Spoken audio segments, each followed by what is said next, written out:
Today we will not be doing another cold call series. Today we're going to do something much more important, and we are going to read the Bible. A lot of people struggle with reading the Bible because they feel as if they don't understand it. So I've decided to take it upon myself because I want to finish it. I've read a lot of the Bible, but I have not finished it, and so I decided what better to use my time than to read the Bible and finish it with you guys, so that not only do I have the opportunity to read the book in its entirety and finish it, but so do you. I know that I really love podcasts, and a lot of people love podcasts, and it's just easier to listen sometimes than it is to sit down and read. So this is for you. This is for me too. Okay. The Holy Bible, will be starting from the beginning to the end. After we finish a chapter, like say we finish Genesis, then we're going to go back over Genesis and we are going to have like a little talk about it, right? So I have my little notebook and these pens, guys. I'm not even sponsored, obviously, but these are like tool pens. And they're so good, and I really love them. I got blue on accident. I wanted them to be black, but they are so good. And these wired notebooks, I have like 70,000 of them. So, and they're all full. From cold calling, I use these for cold calling. I use these for like everyday life. And I just fill them up, honestly. So this is our book, right? So I'm gonna cut out the moments that I actually write in the notebook because I don't want to bore you. After we finish Genesis and every other chapter in the Bible, we will go over my notes and we'll, do the thing together. As you can tell, this book is kind of lived in. My cat enjoys playing with it too. She really loved my string. We're gonna start in the Old Testament. The Old Testament. Okay. I think like one funny thing about the Bible is that the pages are so thin that if you think that you're, swiping one page or changing the page to like the exact next page, you might accidentally change 3 or 4 pages. So, okay. We are in Genesis, okay? The beginning. In the beginning, God created the heavens and the earth. Now the earth was formless and empty. Darkness was over the surface of the deep, and the Spirit of God was hovering over the waters. And God said, "Let there be light." And there was light. God saw that the light was good, and he separated the light from the darkness. He called the light day, and the darkness he called night. And there was evening, and there was morning, the first day. God said, "Let there be a vault between the waters to separate water from water." So God made the vault and separated the water under the vault from the water above it. And it was so. God called the vault sky, and there was evening and there was morning, the second day. And God said, "Let the water under the sky be gathered to one place, and let dry ground appear." And it was so. God called the dry ground land, and the gathered waters called seas. And God saw that it was good. Then God said, "Let the land produce vegetation, seed-bearing plants, and trees on the land that bear fruit with seed in it, according to their various kinds." And it was so. The land produced vegetation, plants bearing seeds according to their kinds, and trees bearing fruit with seed in it according to their kinds. And God saw that it was good. And there was evening and there was morning, the third day. And God said, "Let there be lights in the vault of the sky to separate the day from the night, and let them serve as signs to mark sacred times and days and years. And let them be lights in the vault of the sky, give lights to the earth." And it was so. God made 2 great lights, the greater light to govern the day, and the lesser light to govern the night. He also made the stars.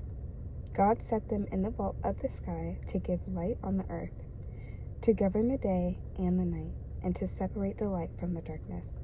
And God saw that it was good. And there was evening, and then there was morning, the 4th day.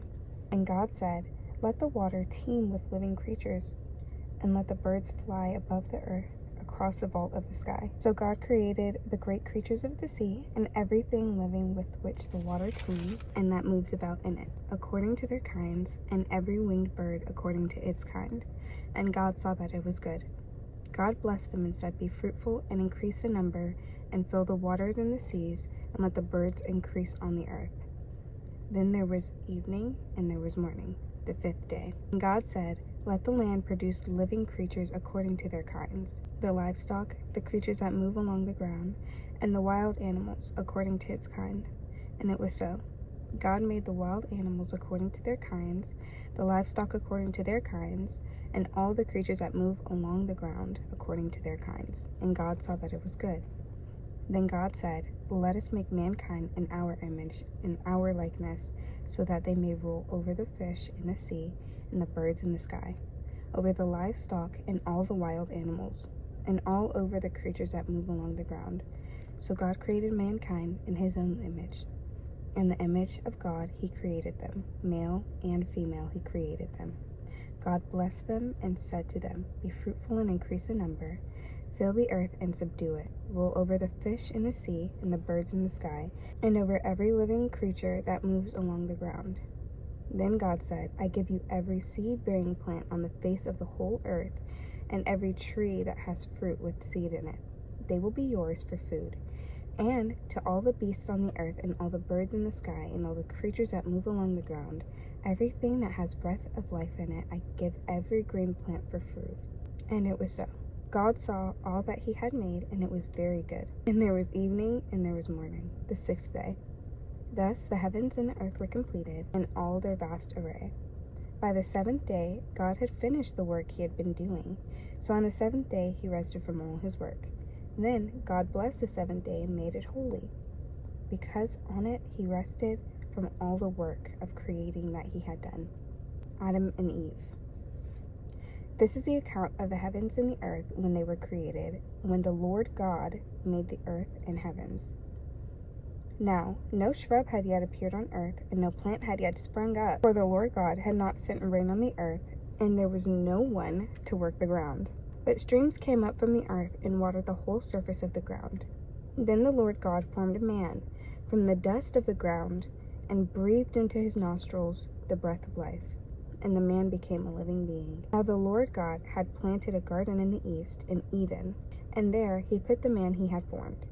The Lord God made all kinds of trees grow out of the ground, trees that were pleasing to the eye and good for food. In the middle of the garden were the tree of life and the tree of knowledge of good and evil. A river watering the garden flowed from Eden. From there it was separated into 4 headwaters. The name of the first, the Fission. It winds through the entire land of Havilah, where there is gold. The gold of that land is good aromatic resin, and onyx are also there. The name of the second river there is the Gihon. It winds through the entire land of Cush. The name of the third river is Tigris. It runs along the east side of Ashur. And the fourth river is the Euphrates. The Lord God took the man and put him in the Garden of Eden to work it and care for it. And the Lord God commanded the man, "You are free to eat from any tree in the garden, but you must not eat from the tree of the knowledge of good and evil. For when you eat from it, you will certainly die." The Lord God said, "It is not good for the man to be alone. I will make him a helper suitable for him." Now the Lord God had formed out of the ground all of the wild animals and all of the birds in the sky. He brought them to the man to see what he would name them. And whatever the man called each living creature, it was its name. So the man gave names to all of the livestock, the birds in the sky, and all of the wild animals. But for Adam, no suitable helper was found. So the Lord God caused the man to fall into a deep sleep. And while he was sleeping, he took one of the man's ribs, and then closed up the place with flesh. Then the Lord God made a woman from the rib he had taken out of the man, and he brought her to the man. Then the man said, "This is now bone of my bones and flesh of my flesh. She shall be called woman, for she was taken out of a man. That is why a man leaves his father and mother and is united to his wife, and they become one flesh. Adam and his wife were both naked, and they felt no shame. The fall. Now, the serpent was more crafty than all of the wild animals the Lord had made. He said to the woman, "Did God really say you must not eat from any tree in the garden?" The woman said to the serpent, "We may eat the fruit from the trees in the garden, but God did say, you must not eat the fruit from the tree that is in the middle of the garden, and you must not touch it or you will die." "You certainly will not die," the serpent said to the woman, "for God knows that when you eat from it, your eyes will be open, and you'll be like God, knowing good and evil." When the woman saw that the fruit of the tree was good for food and pleasing to the eye, and also desirable for gaining wisdom, she took some of it and ate it.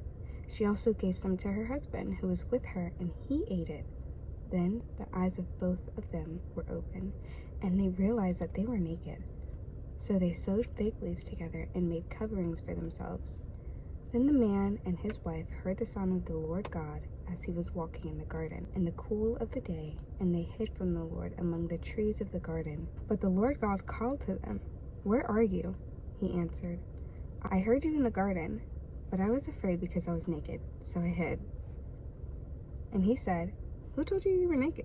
Have you eaten from the tree that I commanded you not to eat from?" The man said, "The woman you put here with me, she gave me some of the fruit of the tree, and I ate it."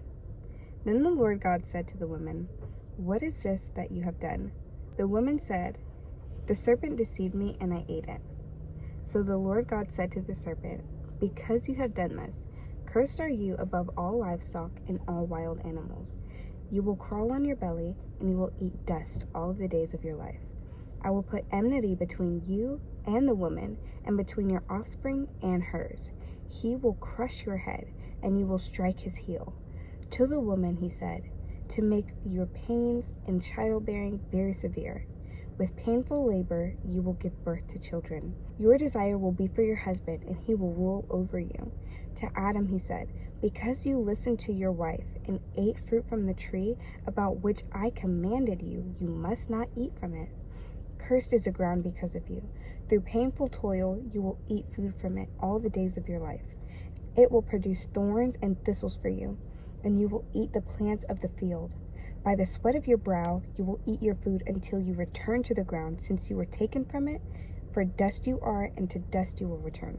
Adam named his wife Eve, because she would become the mother of all living. The Lord God made garments of skin for Adam and his wife, and clothed them. And the Lord God said to them, "The man has now become like one of us, knowing good and evil. He must not be allowed to reach out his hand and take also from the tree of life and eat, and live forever." So the Lord God banished him from the Garden of Eden to work the ground from which he had been taken, and he drove the man out. He placed on the east side of the Garden of Eden cherubim and a flaming sword flashing back and forth to guard the way of the tree of life. Cain and Abel. Adam made love to his wife Eve, and she became pregnant and gave birth to Cain. She said, "With the help of the Lord, I have brought forth a man." Later, she gave birth to his brother Abel. Now Abel kept flocks, and Cain worked the soil.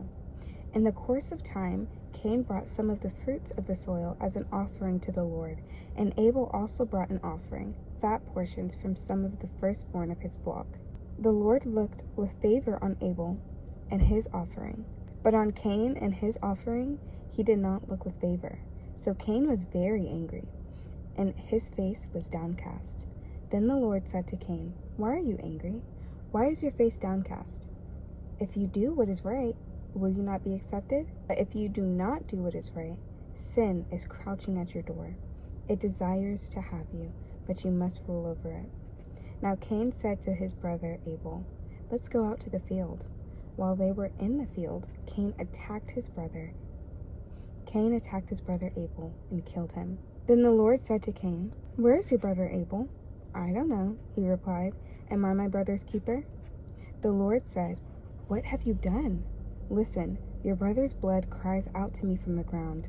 Now you are under a curse and driven from the ground, which opened its mouth to receive your brother's blood from your hand.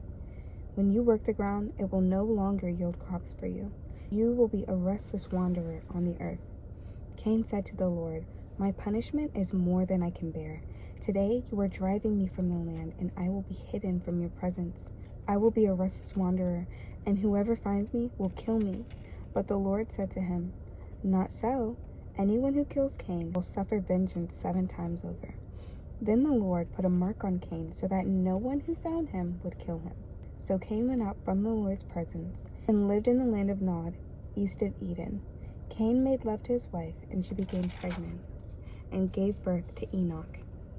Cain was then building a city, and he named it after his son Enoch. To Enoch was born Irad, and Irad was the father of Mehujael, and Mehujael was the father of Methushael, and Methushael was the father of Lamech.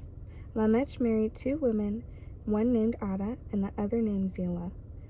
Ada gave birth to Jabal.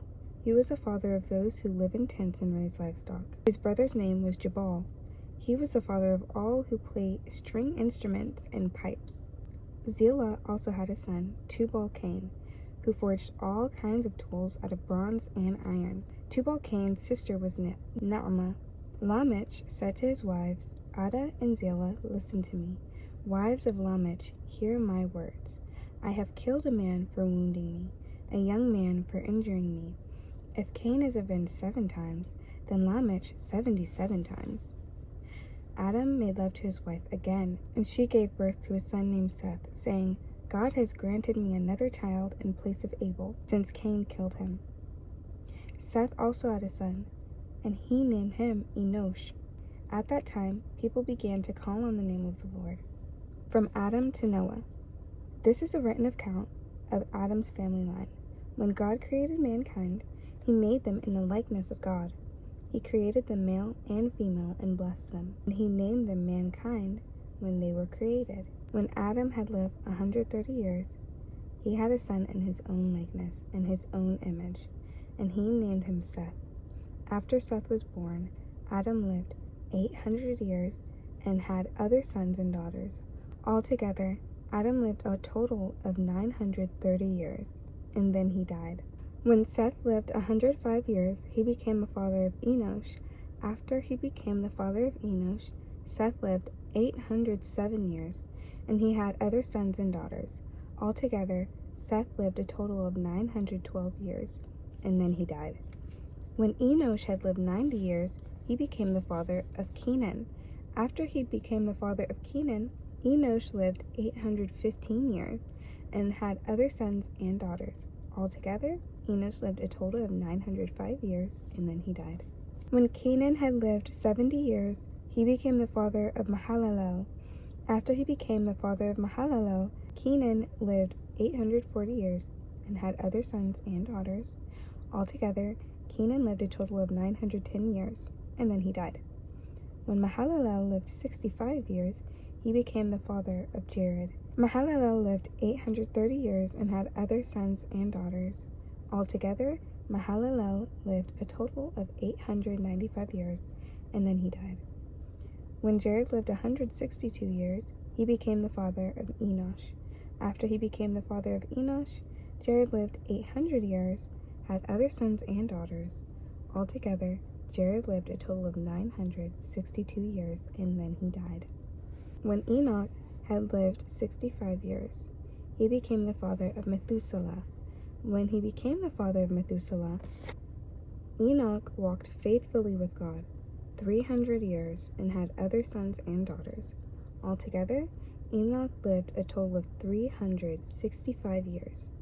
Enoch walked faithfully with God, and then he was no more, because God took him away. When Methuselah had lived 187 years, he became the father of Lamech.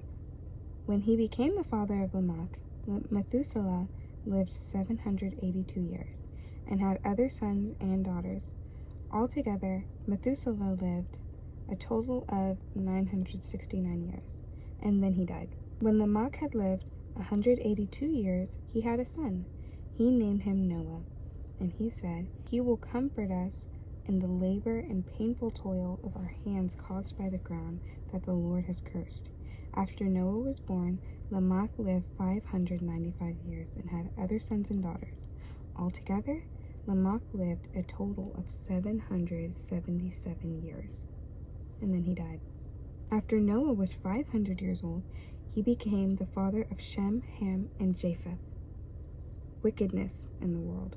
When human beings began to increase in number on the earth, and daughters were born to them, the sons of God saw that the daughters of humans were beautiful, and married any of them they chose. Then the Lord said, "My spirit will not contend with humans forever, for they are mortals. Their days will be 120 years. The Nephilim were on earth in those days, and also afterward, when the sons of God went to the daughters of humans and had children with them. They were heroes of old, men of renown. The Lord God saw how great the wickedness of the human race had become on the earth, and that every inclination of the thoughts of the human heart was only evil all the time. The Lord regretted that he had made human beings on the earth, and his heart was deeply troubled. So the Lord said, I will wipe from the face of the earth the human race I have created, and with them the animals, the birds and creatures that move along the ground, for I regret that I have made them. But Noah found favor in the eyes of the Lord." Noah and the flood. This is the account of Noah and his family. Noah was a righteous man, blameless among the people of his time, and he walked faithfully with God. Noah had 3 sons, Shem, Ham, and Japheth. Now, the earth was corrupt in God's sight and was full of violence. God saw how corrupt the earth had become, for all the people on earth had corrupted their ways. So God said to Noah, I'm going to put an end to all the people, for this earth is filled with violence because of them. I am surely going to destroy both them and the earth. So make yourself an ark of cypress wood. Make rooms in it and coat it with pitch inside and out. This is how you are to build it.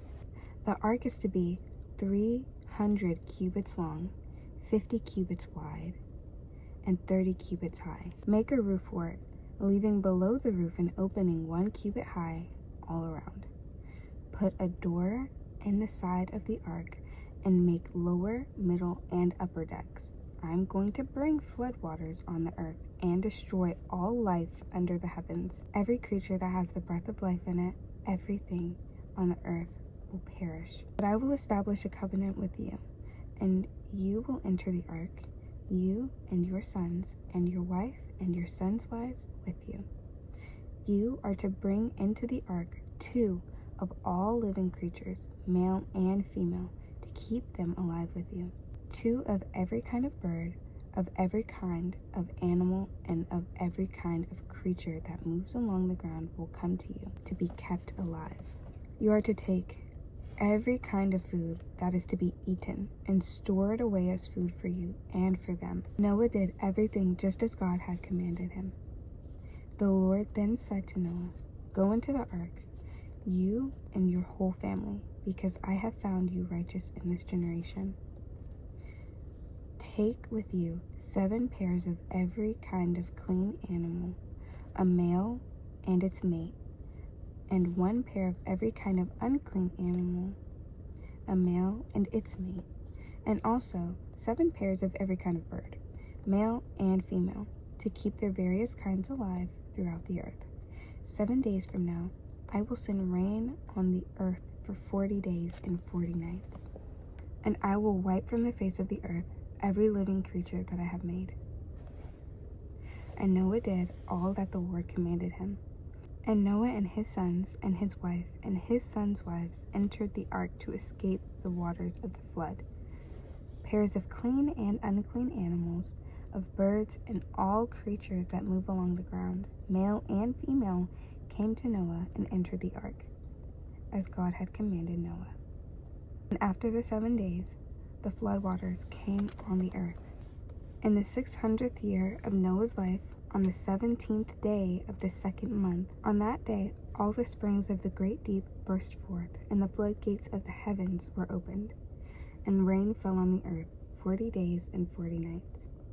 On that very day, Noah and his sons, Shem, Ham, and Japheth, together with his wife and the wives of his 3 sons entered the ark. They had with them every wild animal according to its kind, all livestock according to their kinds, every creature that moves along the ground according to its kind, and every bird according to its kind, everything with wings.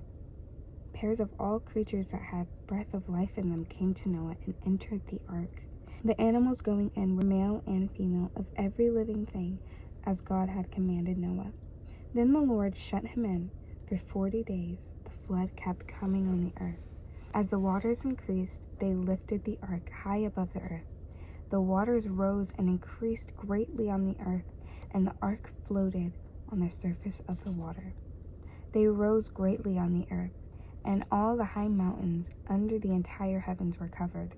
The waters rose and covered the mountains to a depth of more than 15 cubits. Every living thing that moved along the land perished. Birds, livestock, wild animals, all the creatures that swarm over the earth, and all mankind. Everything on dry land that had the breath of life in its nostrils died. Every living thing on the face of the earth was wiped out. People and animals and the creatures that moved along the ground and the birds were wiped from the earth. Only Noah was left, and those with him in the ark. The waters flooded the earth for 150 days. But God remembered Noah and all the wild animals and the livestock that were with him in the ark. He sent a wind over the earth, and the waters receded. Now, the springs of the deep and the floodgates of the heaven had been closed, and the rain had stopped falling from the sky. The water receded steadily from the earth. At the end of the 150 days, the water had gone down. On the 17th day of the 7th month, the ark came to rest on the mountains of Ararat. The waters continued to recede until the 10th month, and on the first day of the 10th month, the tops of the mountains became visible. After 40 days, Noah opened a window he had made in the ark and sent out a raven, and it kept flying back and forth until the water had dried up from the earth. Then he sent out a dove to see if the water had receded from the surface of the ground. But the dove could find nowhere to perch because there was water all over the surface of the earth, so it returned to Noah in the ark. He reached out his hand and took the dove and brought it back to himself in the ark. He waited 7 more days and again sent out the dove from the ark. When the dove returned to him in the evening, there in its beak was a freshly plucked olive leaf. Then Noah knew that the water had receded from the earth. He waited 7 more days and sent out the dove again, but this time it did not return. By the first day of the 1st month of Noah's 601st year, the water had dried up from the earth. Noah then removed the covering from the ark and saw that the surface of the ground was dry. By the 27th day of the 2nd month, the earth was completely dry. Then God said to Noah, "Come out of the ark, you and your wife, and your sons and their wives. Bring out every kind of living creature that is with you, the birds, the animals, and all the creatures that move along the ground, so they can multiply on the earth and be fruitful, and increase in number on it." So Noah came out, together with his sons and his wife and his son's wife, all the animals and all the creatures that move along the ground, and all the birds. Everything that moves on the land came out of the ark, one kind after another. Then Noah built an altar to the Lord, and taking some of all the clean animals and clean birds, he sacrificed burnt offerings on it. The Lord smelled the pleasing aroma and said in his heart, "Never again will I curse the ground because of humans, even though every inclination of the human heart is evil from childhood. And never again will I destroy all living creatures as I have done. As long as the earth endures, seed time and harvest, cold and heat, summer and winter, day and night will never cease." God's covenant with Noah. Then God blessed Noah and his sons, saying to them, "Be fruitful and increase in number, and fill the earth.